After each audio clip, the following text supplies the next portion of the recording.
اور اسی پر بھروسہ کرتا ہوں۔ جس کو وہ ہدایت دے اسے کوئی گمراہ نہیں کر سکتا، اور جسے وہ گمراہ کر دے اسے کوئی ہدایت نہیں دے سکتا۔ اور میں اس بات کی گواہی دیتا ہوں کہ ایک اللہ کے سوا کوئی معبود نہیں ہے، اس کا کوئی شریک نہیں ہے، اور اس بات کی گواہی دیتا ہوں کہ محمد صلی اللہ علیہ وآلہ وسلم اس کے بندے اور رسول ہیں۔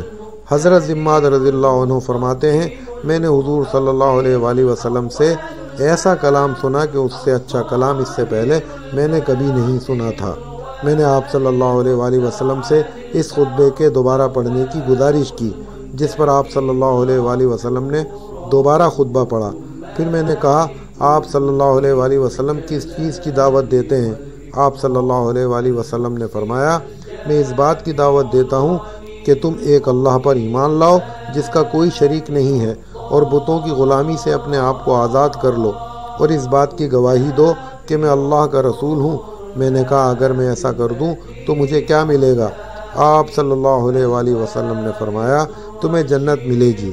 تو میں نے کہا، میں اس بات کی گواہی دیتا ہوں کہ ایک اللہ کے سوا کوئی معبود نہیں جس کا کوئی شریک نہیں ہے، اور اپنی گردن سے بتوں کو اتار کر ان سے برات کا اظہار کرتا ہوں، اور اس بات کی گواہی دیتا ہوں کہ آپ صلی اللہ علیہ وآلہ وسلم اللہ کے بندے اور رسول ہیں۔ پھر میں آپ صلی اللہ علیہ وآلہ وسلم کے ساتھ رہنے لگ گیا، یہاں تک کہ میں نے قرآن شریف کی بہت سی صورتیں یاد کر لیں۔ پھر میں اپنی قوم میں واپس آ گیا۔ عبداللہ بن عبد الرحمن ندوی رضی اللہ عنہ بیان کرتے ہیں کہ حضور صلی اللہ علیہ وآلہ وسلم نے حضرت علی رضی اللہ عنہ کو ایک جماعت کا امیر بنا کر بھیجا۔ ان لوگوں کو ایک جگہ 20 اونٹ ملے، وہ ان کو ساتھ لے کر چل پڑے۔ حضرت علی رضی اللہ عنہ بن ابی طالب کو پتہ چلا کہ یہ اونٹ حضرت ضماد رضی اللہ عنہ کی قوم کے ہیں، تو انہوں نے فرمایا، یہ اونٹ ان کو واپس کر دو۔ چنانچہ وہ سب اونٹ ان کو واپس کر دیے گئے۔ حضور صلی اللہ علیہ وآلہ وسلم کا حضرت عمران رضی اللہ عنہ کے والد حضرت حسین رضی اللہ عنہ کو دعوت دینا۔ قریش حضرت حسین رضی اللہ تعالیٰ عنہ کی بڑی تعظیم کرتے تھے۔ ایک دفعہ قریش ان کے پاس آئے اور ان سے کہا، آپ ہماری طرف سے جا کر اس آدمی سے بات کریں کیونکہ وہ ہمارے خداؤں کو برا بھلا کہتا ہے۔ چنانچہ قریش حضرت حسین رضی اللہ تعالیٰ عنہ کے ساتھ چلے اور حضور صلی اللہ علیہ وآلہ وسلم کے دروازے کے قریب آ کر بیٹھ گئے۔ حضور صلی اللہ علیہ وآلہ وسلم نے فرمایا، بڑے میاں یعنی حضرت حسین رضی اللہ تعالیٰ عنہ کے لیے جگہ خالی کر دو۔ حضرت حسین رضی اللہ تعالیٰ عنہ کے صاحبزادے حضرت عمران رضی اللہ عنہ اور ان کے بہت سے ساتھی حضور صلی اللہ علیہ وآلہ وسلم کی خدمت میں پہلے سے جمع تھے۔ حضرت حسین رضی اللہ تعالیٰ عنہ نے کہا کہ یہ کیا ہو رہا ہے کہ ہمیں آپ صلی اللہ علیہ وآلہ وسلم کی طرف سے یہ باتیں پہنچ رہی ہیں کہ آپ صلی اللہ علیہ وآلہ وسلم ہمارے خداؤں کو برا بھلا کہتے ہیں، حالانکہ آپ صلی اللہ علیہ وآلہ وسلم کے والد تو بہت محتاط اور بھلے آدمی تھے۔ اس پر حضور صلی اللہ علیہ وآلہ وسلم نے فرمایا، اے حسین، میرے والد اور تمہارے والد دونوں جہنم میں ہیں۔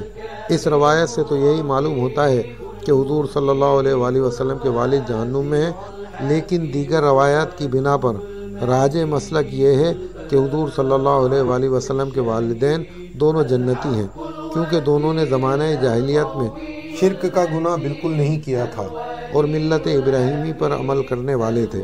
اور حافظ سیوطی نے اپنے رسائل میں یہ تحقیق کی ہے کہ حضور صلی اللہ علیہ وآلہ وسلم کے والدین شریفین کو زندہ کیا گیا اور وہ آپ صلی اللہ علیہ وآلہ وسلم پر ایمان لائے، اس لیے یہ روایت اس سے پہلے کی ہے۔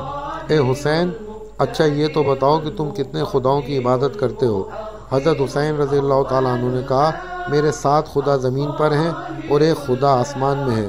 حضور صلی اللہ علیہ وآلہ وسلم نے فرمایا، جب تمہیں کسی قسم کا نقصان پہنچتا ہے تو کس خدا کو پکارتے ہو؟ حضرت حسین رضی اللہ تعالیٰ عنہ نے کہا، آسمان والے خدا کو۔ آپ صلی اللہ علیہ وآلہ وسلم نے فرمایا، جب مال ہلاک ہو جائے تو کس کو پکارتے ہو؟ حضرت حسین رضی اللہ تعالیٰ عنہ نے کہا، آسمان والے خدا کو۔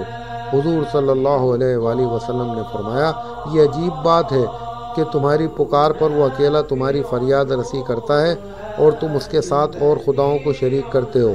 کیا تم آسمان والے خدا کی رضا و اجازت سے ان دیوتاؤں کو شریک کرتے ہو یا ان دیوتاؤں سے ڈرتے ہو کہ اگر تم ان کو شریک نہیں کرو گے تو وہ تم پر غالب آ جائیں گے؟ حضرت حسین رضی اللہ عنہ نے کہا، ان دونوں باتوں میں سے کوئی بھی بات نہیں ہے۔ حضرت حسین رضی اللہ تعالیٰ عنہ کہتے ہیں کہ اس وقت مجھے پتہ چلا کہ آج تک ان جیسی بڑی ہستی سے میں نے بات نہیں کی۔ حضور صلی اللہ علیہ وآلہ وسلم نے فرمایا، اے حسین مسلمان ہو جاؤ، سلامتی پالو گے۔ حضرت حسین رضی اللہ عنہ نے کہا، میری قوم ہے اور میرا خاندان ہے، اگر اسلام لاؤں گا تو ان سے مجھے خطرہ ہے، اس لیے اب میں کیا کہوں؟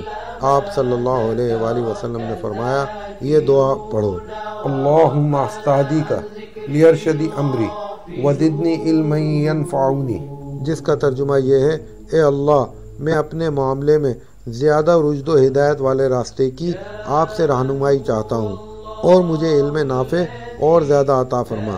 چنانچہ حضرت حسین رضی اللہ عنہ نے یہ دعا پڑھی اور اسی مجلس میں اٹھنے سے پہلے ہی مسلمان ہو گئے۔ یہ دیکھتے ہی حضرت عمران رضی اللہ عنہ نے کھڑے ہو کر اپنے والد حضرت حسین رضی اللہ عنہ کے سر اور ہاتھوں اور پیروں کا بوسہ لیا۔ جب حضور صلی اللہ علیہ وآلہ وسلم نے یہ منظر دیکھا تو آپ صلی اللہ علیہ وآلہ وسلم کی آنکھوں میں آنسو آ گئے اور فرمایا، عمران رضی اللہ عنہ کے رویے کی وجہ سے مجھے رونا آ گیا کہ ان کے والد حسین رضی اللہ عنہ جب اندر آئے تو وہ کافر تھے۔ اس وقت عمران رضی اللہ تعالیٰ عنہ نہ ان کے لیے کھڑے ہوئے اور نہ ان کی طرف متوجہ ہوئے، لیکن جب وہ مسلمان ہو گئے تو فوراً ان کا حق ادا کر دیا۔ اس کی وجہ سے مجھ پر رقت طاری ہوئی۔ جب حضرت حسین رضی اللہ عنہ باہر جانے لگے تو حضور صلی اللہ علیہ وآلہ وسلم نے اپنے صحابہ کرام رضوان اللہ تعالیٰ اجمعین سے فرمایا، اٹھو اور انہیں ان کے گھر تک پہنچا آؤ۔ حضرت حسین رضی اللہ عنہ جو ہی دروازے سے باہر آئے تو قریش نے دیکھتے ہی کہا، یہ تو بے دین ہو گیا، اور سارے قریش انہیں چھوڑ کر ادھر ادھر بکھر گئے۔